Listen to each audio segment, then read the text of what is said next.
I'm, let's say, 95% sure. And whether it's a device or not, I would say the electromagnetic emissions indicate that also there's about a 90% chance that it's a functional device. But we really need to do a lot more work. So your evidence is consistent with... Oh, yes, yes, you're absolutely. You're 90%, 95%. Yeah. So you sort of feel, short of scientific certainty, that this is a device of non-terrestrial origin. Right. Question? Does the device continue transmitting once it's in vitro, outside the body? No, I don't think so. No, I don't think we have done that. The only thing we know is the magnetic decay is from about 2 to 6 weeks. Okay, right.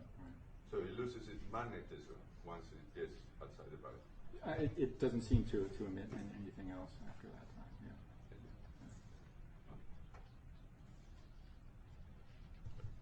I was just going to say, I met with two generals. One of them has passed away, and they, in private meeting, they both confirmed the abductions were real, and they even stated some of our own people in the Pentagon were being abducted. Sure, yeah. That's right. Yeah. It's a actually very, very big phenomenon. It's happening quite often, quite frequently. I have a question about abductions.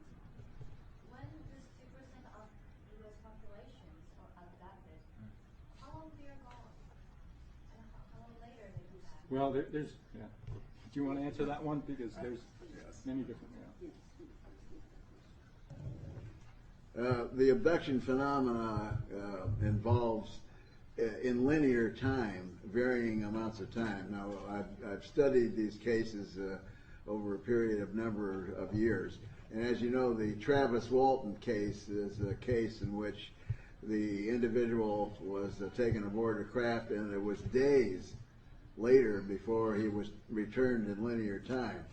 However, many abductees will report that there is seemingly no time differential between the time they are taken and the time they were returned. There are other things about the phenomena which require a lot more study and better understanding through earthly science. The reports by individuals who are on a craft may see things that are disproportionate to what we see as far as even in linear measurement. A craft from the outside may look like it's one dimension. On the inside, it can look like it's 10 to 15 times the size.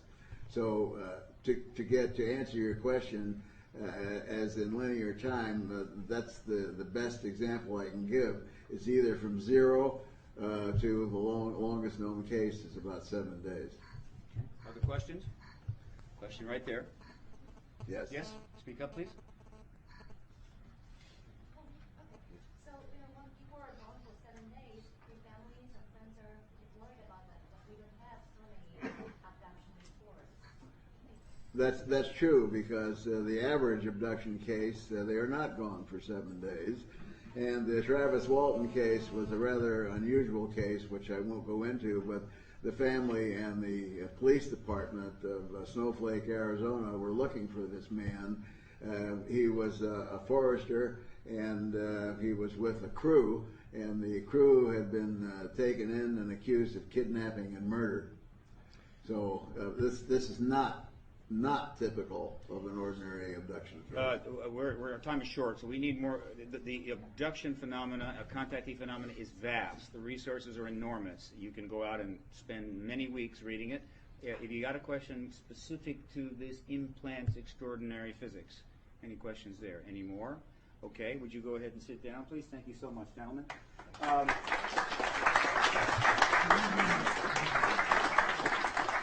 But I will add this, that tens of thousands and thousands of reports are coming out. Many of them involve implants. Many of these have been analyzed. They come from in the navel cavities, other parts of the brain, earlobes, arms, and what have you.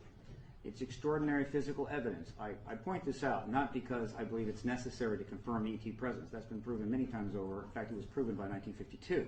But there are people who like that physical stuff. They want to see that. Well, there it is. so one can look into this at their leisure. Dr.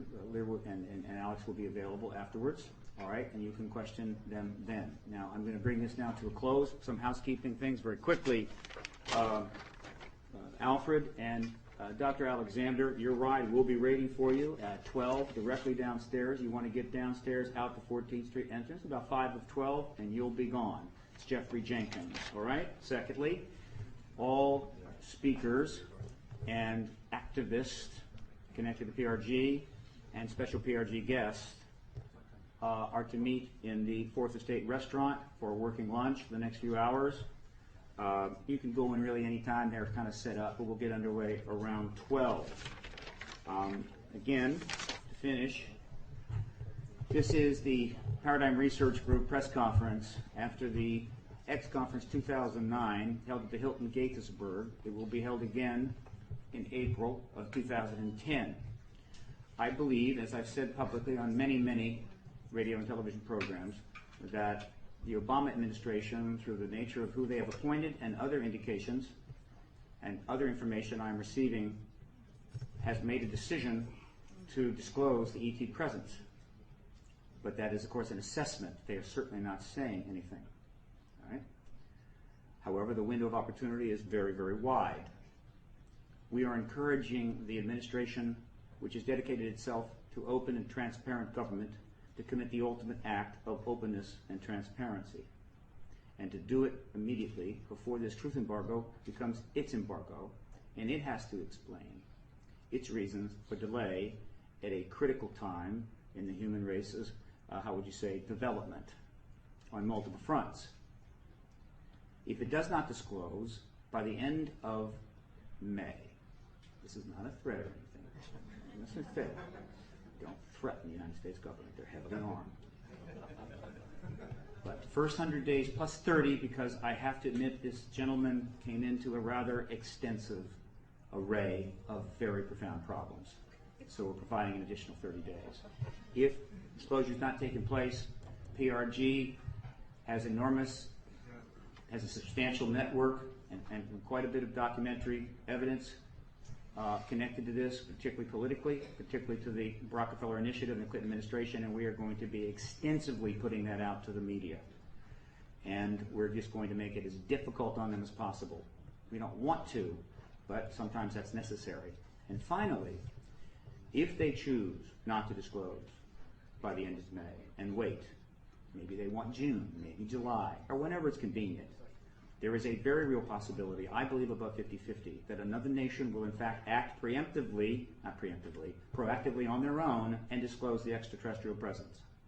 And they will wake up and they will pick up the Washington Post or the Washington Times, and the headline will read, President Sarkozy of France today will tell the French people about the confirmation of an extraterrestrial presence and provide evidence from the French military files.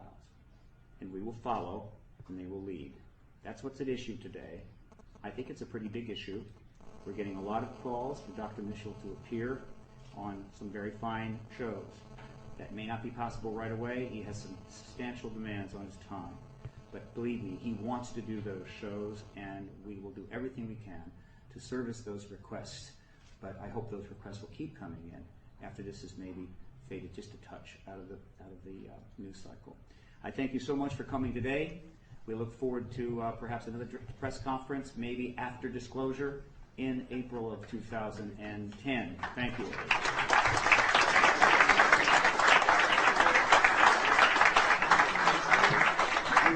We have press releases up here for Alfred Weber and for Richard Dolan. Thank you. Steve, thank you so much. The ride's waiting, my guy. Everything was good.